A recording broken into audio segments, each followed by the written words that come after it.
My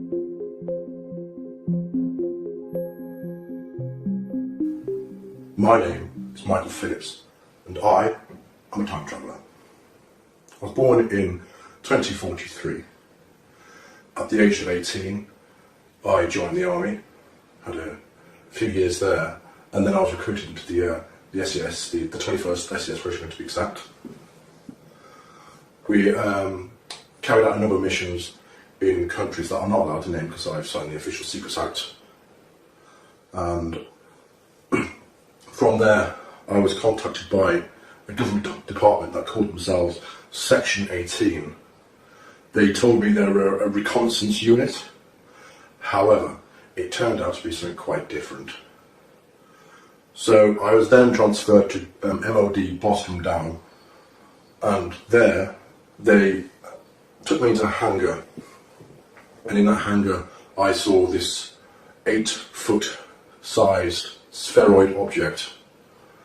I was then briefed on what this object actually was. Turns out it was a time machine. This time machine, it uses two micro singularities, one at the top and one at the bottom, to power the craft into it creates a gravimetric distortion, and distortion then tears a hole in time-space. What you'd consider as UFOs are actually time-space craft. They have the ability to travel in space and also time. Many UFOs that you do see in the skies are in fact time travellers. My time at Boston Down, I embarked on a number of missions. The first was to the year 2138, which was very interesting because it was not at all like I know the Earth to be now. In fact, it was rather polluted, and people are quite tribal, and it wasn't a pleasant place to be. Anyway, a little bit more about my time, 2075. All in all, it's not bad. There were a number of Earth changes which I do want to warn you about, which did change the Earth. Global warming continued. The major governments of the world did nothing to change that at all. So this is kind of a plea to change your ways.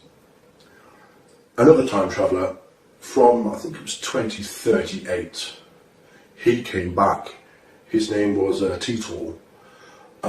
He came back to 2000, I do believe, and he thankfully stopped a civil war in America, which was supposed to kick off in 2008. However, he got involved with the American intelligence authorities and the time travel program there. And it was decided that America needed a single unifying event to bring the country together and to avert a civil war. And that event was 9/11. Titor went back, I do believe it was May of 2001, just before the happened.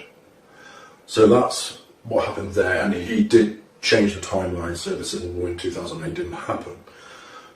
More towards where we are now, where I am in 2018, which is odd because it's the first time I've travelled backwards in time. I've always travelled forwards. There is a limited nuclear exchange in 2019, March of 2019. That does involve North Korea. They attempt to launch a nuclear missile at Honolulu in Hawaii, and then the US responds with 2 cruise missile nuclear-laden missiles to Pyongyang and takes them out. So Kim Jong-un was no more at that point, and a lot of his government was taken out too. With the turmoil that ensued after that, World War III did start in 2020. It was a limited war though, thankfully. It only lasted 3 years. China and Russia were against the UK, America, and a few other countries. And all in all, it was a very fast but brutal war. Countless millions were killed. Nuclear weapons were used in a very limited capacity. Very limited, thankfully. Just battleground nuclear weapons. What else can I tell you? Oh yes, 2022, California, LA to be exact, is hit by what they term the big one. There was a very, very massive 10.2 magnitude earthquake there, which completely decimated the city. It actually cracked the fault line straight across California, and as a result, California sits a good 10 feet lower than it used to. With rising sea levels, that did cause California and surrounding areas to be flooded and to no longer be habitable for people. People had to move out. What else can I tell you? Donald Trump, he clung to power for 2 terms, tried for 3. However, he was impeached and he was finally got rid of. Then you had Oprah Winfrey, believe it or not, try and run for the presidency. She was not successful. There was a man called Michael McIntosh who actually succeeded. I'm not sure if he's a name that's about at the moment, but that was in the mid to late 2020s. On the plus side, in the mid 2020s, we did land on Mars. We had the first man on Mars, which was good. It wasn't by NASA at all, it was by SpaceX and Elon Musk. They sent a number of missions up there in the early 2020s to prepare for the manned mission to Mars. By 2032, there was a lunar and Martian base. And towards when I was born in 2043, we were beginning to make commercial efforts to reach out to the solar system, to mine the asteroids and the moons of Jupiter for resources. So there are quite a lot of trillionaires in my time who own their own space stations, and they are very powerful people. You don't want to cross them. So a little bit more about the time travel project itself.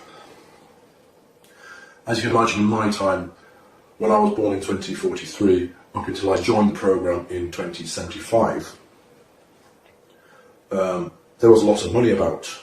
Trillions upon trillions upon trillions. I couldn't even guess how much money in the world or the solar system. So endeavours such as time travel were more and more possible.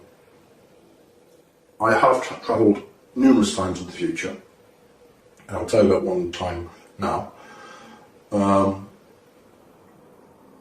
I stepped into the craft, which is an 8-foot wide sphere.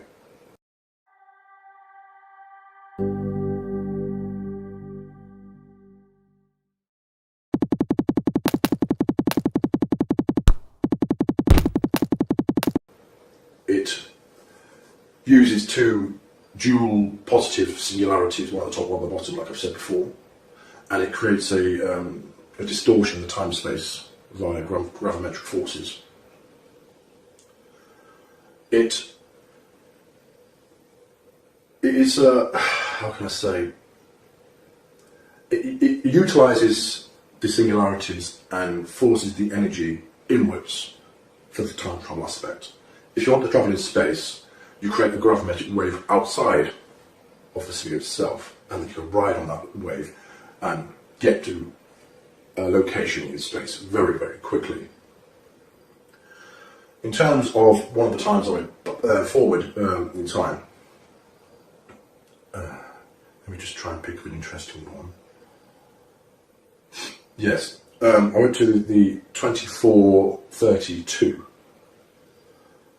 And the world, thankfully, was a lot different again, but it was different in a positive aspect. The atmosphere and pollution, that was all cleaned up, thank God. It was very nice actually, it was very green, there was lots of flowers everywhere.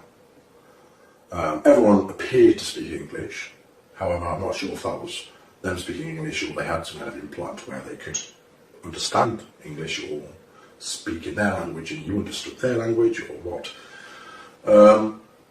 Buildings were exceptionally tall, they were just huge glass towers.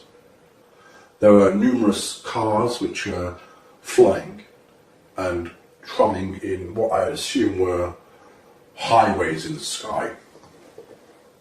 People were friendly, they were open, they weren't afraid to come up to you and say, "Hi, who are you, where are you from?"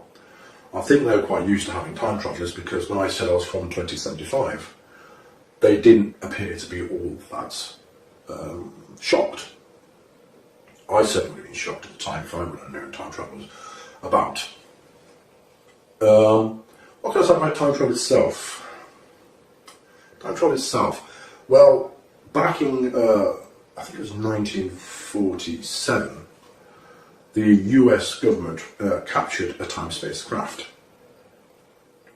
And this craft, it took them a few years to figure out what it couldn't and can actually do. They tried to retrofit some super magnets onto a ship one time, I do believe. And unfortunately that did not go well. It did not travel in time. It travelled in space. It travelled approximately 30 or 40 kilometres down the coast. And when they did find this ship, this US Navy frigate, all the crew members were fused into the ship. And it wasn't a nice sight, so they hadn't quite perfected it back then.